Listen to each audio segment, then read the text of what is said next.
আজকে আমার এই ভিডিওটি একটি বিষয় নিয়ে খুব বিভ্রান্ত ছড়াচ্ছে চারিদিকে। বিভ্রান্তির যারা করছেন সেটা অবসান হওয়া দরকার। গতকালকে কলকাতা হাইকোর্ট একটি স্টে অর্ডার দিয়েছে। তফসিয়া তিলজলাতে যেভাবে অবৈধ পন্থা অবলম্বন করে তথাকথিত ইললিগ্যাল কনস্ট্রাকশনকে ডেমোলিশ করার জন্য যেভাবে বুল্ডোজার চালিয়েছে তার বিরুদ্ধে স্টে দিয়েছে। আমি দেখছিলাম সোশ্যাল মিডিয়াতে তৃণমূলের কিছু নেতারা এখনো মিথ্যাচার করতে ছাড়ছে না।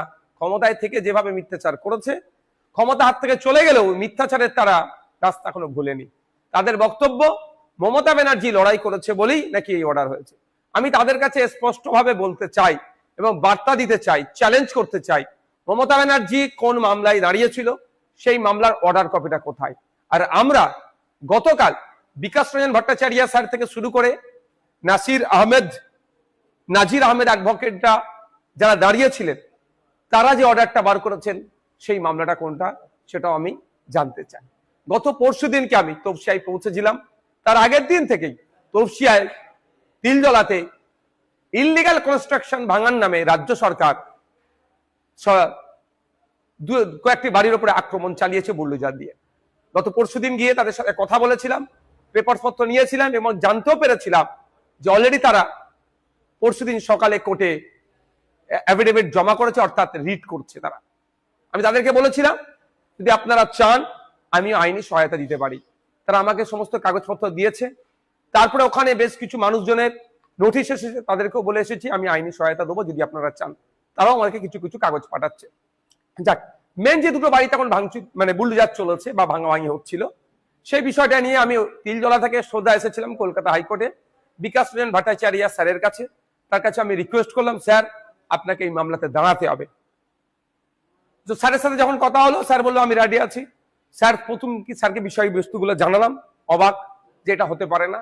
ইললিগাল কনস্ট্রাকশনও যদি হয়ে থাকে লিগাল ওয়েতে সেটাকে ডেমোলিশ করতে হবে, ইললিগাল ওয়েতে হয় না। কারণ 2024 সালে 12ই নভেম্বর সুপ্রিম কোর্টে একটা অর্ডার এসেছিল জাস্টিস গাভাই স্যারের, জাস্টিস বিশ্বনাথ স্যারের, যেখানে উল্লেখ আছে এই কোনো জায়গায় যদি ডেমোলিশ করা হয় সে কম করে একটা টাইম পিরিয়ড দেওয়া হয়েছিল, সম্ভবত 15 দিনের দেওয়া হয়েছিল, তার নোটিশ দিয়ে করতে হবে। আর তিলজলার ক্ষেত্রে কোনো নোটিশ কপি সেই মতো তারা হাতে পায়নি। তাদের আত্মীয় স্বজনের ইনফর্মের ভিত্তিতে এরা ছুটে ছুটে আসে ওখানে যে আমাদের কারখানা, আমাদের এই বাড়ি বুল্ডোজার চলছে। এই ভিডিও দেখে আত্মীয়রা পাঠিয়েছে, সেটা দেখে আসে। তা বিকাশ স্যারকে যথারীতি বলেছিলাম, তিনি এগ্রি হয়েছিলেন।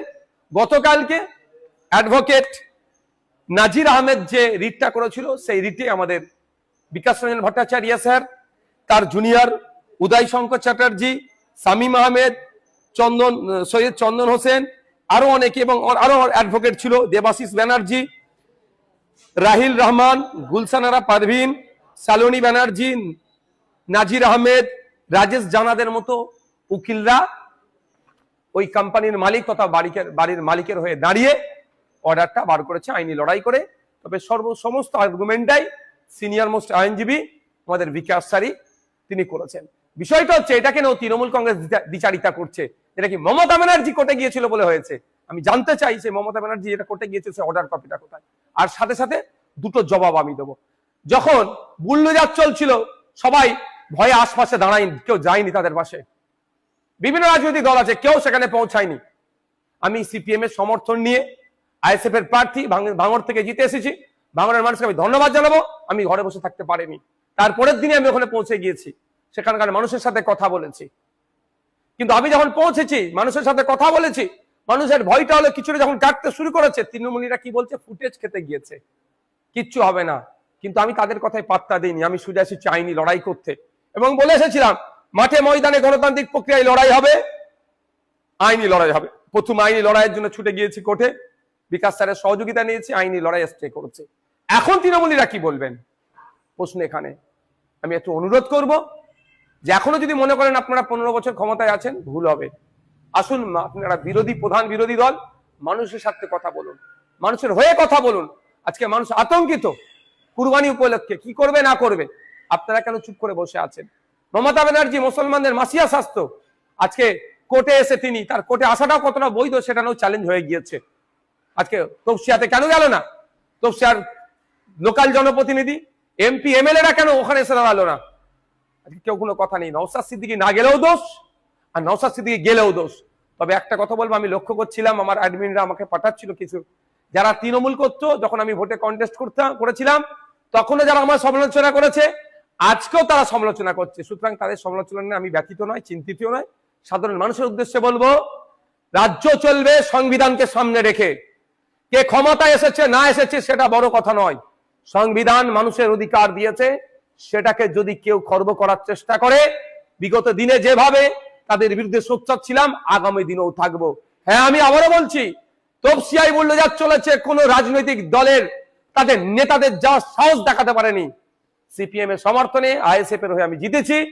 বাংলার মানুষ আমাকে 1,26,515টা ভোট দিয়ে জিতে পাঠিয়েছে। আমি গিয়েছিলাম, আইএসএফ গিয়েছিল প্রথমে, গিয়ে সেখানে সাধারণ মানুষকে আশ্বস্ত করেছিলাম।